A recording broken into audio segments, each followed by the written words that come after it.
ভারতীয় আগ্রাসন এবং সার্বভৌমত্বের প্রশ্নে একাত্তা দেশের হিন্দু মুসলিম সবাই। এই মানুষগুলা যারা ঘোরাফেরা করছে ছায়ার মতন, এই ৭০০ মানুষ, তাদেরকে যেন জনগণ চিনতে পারে, কারণ বাংলাদেশে বড় কিছু একটা ঘটবে। পশ্চিমারা বারবার সতর্কবার্তা দিচ্ছে। ভারত সীমান্ত ঘেঁষে এবার বাংলাদেশ বিমান বাহিনীর জন্য নির্মাণ করা হচ্ছে একটি বিমান ঘাঁটি, যা এশিয়া মহাদেশের মধ্যে দ্বিতীয় বৃহত্তম বিমান ঘাঁটি। এই বিমান ঘাঁটিটি ভারতের শিলিগুড়ি করিডর থেকে মাত্র ১২ কিলোমিটার দূরে অবস্থিত। ভারতের চিকেন নেকের এত কাছাকাছি বিমান ঘাঁটি নির্মাণ করায় এরই মধ্যে আপত্তি জানিয়েছে ভারত। ভারত বাংলাদেশকে নিয়ে দীর্ঘদিন ধরে নানা চক্রান্ত করছে। এরপর থেকে সীমান্তে উত্তেজনা চলছে। এরই মধ্যে আগরতলা হাইকমিশনে পরিকল্পিত হামলা করেছে ভারত। তাদের গণমাধ্যমে বাংলাদেশকে নিয়ে অপতথ্য প্রচার করে যাচ্ছে। তার মধ্যে বসে নেই বাংলাদেশ। সীমান্তে বাংলাদেশ অত্যাধুনিক যন্ত্রপাতি ব্যবহার করায় ভয় রয়েছে ভারত। বাংলাদেশের সীমান্ত অঞ্চলে অত্যাধুনিক তুরস্কের তৈরি বাইরাকতার TB2 ড্রোন মোতায়েন করার মাধ্যমে ভারতের সঙ্গে সম্পর্কের উত্তেজনা বাড়িয়েছে। মাত্র পাওয়া গরম খবর, বাংলাদেশ সীমান্ত নিয়ে আবারও উত্তেজনা। বাংলাদেশ এবং ভারত গৃহযুদ্ধ লাগতে পারে আশঙ্কা বিশ্লেষকদের। পশ্চিমারা বারবার বাংলাদেশকে সতর্ক করে যাচ্ছে। এদিকে ভারতের সীমান্তে খুব কাছাকাছি ঘেঁষে বিমানবন্দর তৈরি করছে বাংলাদেশ। তাতে গুম হারাম নরেন্দ্র মোদীর। আসসালামু আলাইকুম প্রিয় দর্শক, নতুন একটি নিউজে স্বাগতম।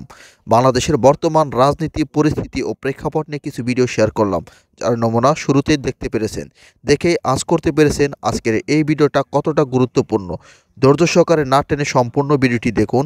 আমাদের চ্যানেলে নতুন হলে চ্যানেলটি সাবস্ক্রাইব করে পাশে থাকা বেল আইকনটি বাজিয়ে দিন। ভারত বাংলাদেশকে নিয়ে দীর্ঘদিন ধরে নানা চক্রান্ত করছে। এরপর থেকে সীমান্তে উত্তেজনা চলছে। এরই মধ্যে আগরতলা হাইকমিশনে পরিকল্পিত হামলা করেছে ভারত। তাদের গণমাধ্যমে বাংলাদেশকে নিয়ে অপতথ্য প্রচার করে যাচ্ছে। তার মধ্যে বসে নেই বাংলাদেশ।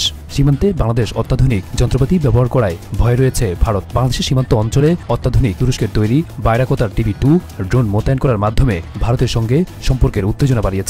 ভারতের পশ্চিমবঙ্গ সীমান্তে এসব ড্রোন মোতায়েন করা হয়েছে, যা ভারতে বিশেষ উদ্বেগের সৃষ্টি করেছে। ড্রোনের উচ্চ প্রযুক্তি ভারতীয় বিশেষজ্ঞদের কাছে বিশেষভাবে পরিচিত। এটি নজরদারি ও নির্ভুল আঘাত হানার ক্ষেত্রে অত্যন্ত দক্ষ। এই ড্রোনগুলোর প্রধান কাজ হল গোয়েন্দা তথ্য সংগ্রহ, নজরদারি এবং ছোট আক্রমণ পরিচালনা করা।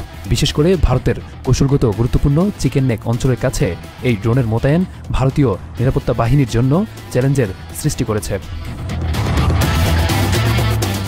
এই ড্রোন মোতায়েন বাংলাদেশের প্রতিরক্ষা খাতে আধুনিকায়ন এবং সক্ষমতা বৃদ্ধির প্রতিফলন হিসেবে দেখা হচ্ছে।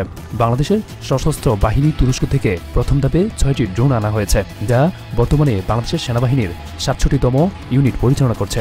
বাংলাদেশের প্রতিরক্ষা খাতের আধুনিকায়নের অংশ হিসেবে এসব ড্রোন সংগ্রহ করা হয়েছে, যা দেশটির সামরিক সক্ষমতাকে আরও শক্তিশালী করেছে।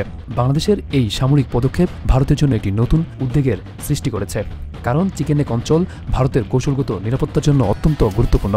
ভারত এ বিষয়ে নজরদারি বাড়ানোর প্রস্তুতি নিচ্ছে, কারণ ড্রোনের মাধ্যমে সঠিক তথ্য সংগ্রহ এবং নির্ভুল আঘাত হানার ক্ষমতা যে কোনো সংকট সময়ে গুরুত্বপূর্ণ হয়ে উঠতে পারে। বাংলাদেশের বাইরাকতার TB2 ড্রোন মোতায়েনের সিদ্ধান্ত ভারতের সীমান্তবর্তী অঞ্চলে নিরাপত্তা পরিস্থিতি আরও জটিল করে তুলেছে। আগামী দিনে ড্রোনের মোতায়েন ভারত বাংলাদেশ সম্পর্কের নতুন দৃষ্টিভঙ্গি তৈরি করতে পারে। এর ফলে সামরিক সক্ষমতা, কৌশলগত সিদ্ধান্ত এবং নিরাপত্তা বিষয়ক আলোচনায় নতুন মাত্রা আসতে পারে বলে মনে করছেন বিশ্লেষকরা। আমার মনে হয় যে আমাদের সরকার নিজস্ব উদ্যোগ নিয়ে একটু সময় লাগলেও এই মানুষগুলাকে আইডেন্টিফাই করে দেওয়া দরকার। মূল স্ট্রিম মিডিয়ার মাধ্যমে, গণমাধ্যমের মাধ্যমে, প্রিন্ট মিডিয়ার মাধ্যমে, অথবা আমরা যারা মিডিয়া প্ল্যাটফর্মে কাজ করি, সোশ্যাল মিডিয়া প্ল্যাটফর্মে বা ইউটিউবে, তাদের কাছেও এই তথ্যগুলো পৌঁছে দেওয়া দরকার। দেশকে অস্থিতিশীল না করার জন্য, কোনো গৃহযুদ্ধের পরিস্থিতি যেন তৈরি না হয়, অথবা কোনো একটা সিচুয়েশন তৈরি হলে এই মানুষগুলো যারা ঘোরাফেরা করছে ছায়ার মতন, এই ৭০০ মানুষ, তাদেরকে যেন জনগণ চিনতে পারে, কারণ বাংলাদেশে বড় কিছু একটা ঘটবে। পশ্চিমারা বারবার সতর্কবার্তা দিচ্ছে। আপনি সরকারের একদম মূল যারা ক্রীড়নক আছেন, তাদের অ্যাক্টিভিটিস দেখলে বুঝবেন সামথিং ফিশি এবং রং। এখন আসেন কি হচ্ছে।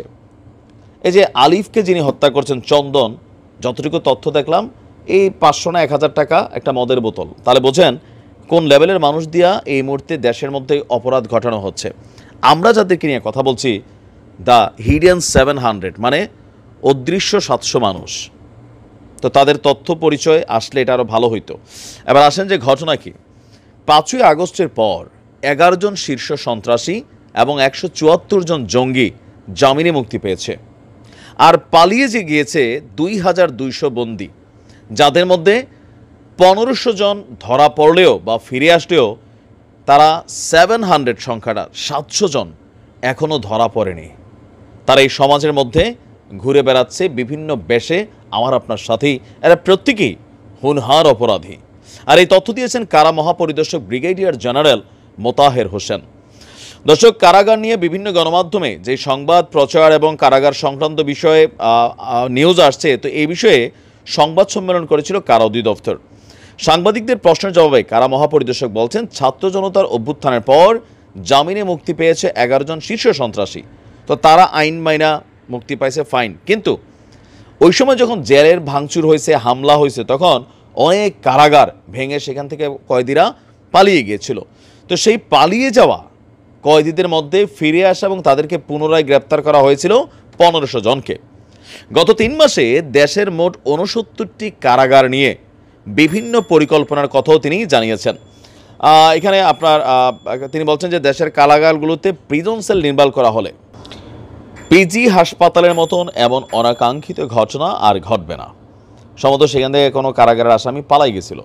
এখন এই যে 700 জন মানুষ, তারা কোথায় আছে, তারা কি করছে? এই যে কারাগার থেকে অস্ত্র লুট হয়েছে, আপনি যুক্তরাজ্যের সতর্কবার্তা বা আমাদের সেনাবাহিনীর বা আমাদের সরকারের বিভিন্ন সেক্টরের বার্তাগুলো দেখছেন যে যেই অস্ত্রগুলো লুট হয়ে গেছে থানা থেকে, অস্ত্র, বুলেট, বোমা, তারপর হচ্ছে আপনার বিভিন্ন ধরনের ইকুইপমেন্ট, ঠিক আছে, গ্রেনেড, অনেক কিছুই, কিন্তু সব কিছু উদ্ধার করা সম্ভব হয়নি। যৌথ বাহিনী অভিযান চালাচ্ছে, কিন্তু সব উদ্ধার সম্ভব হয়নি।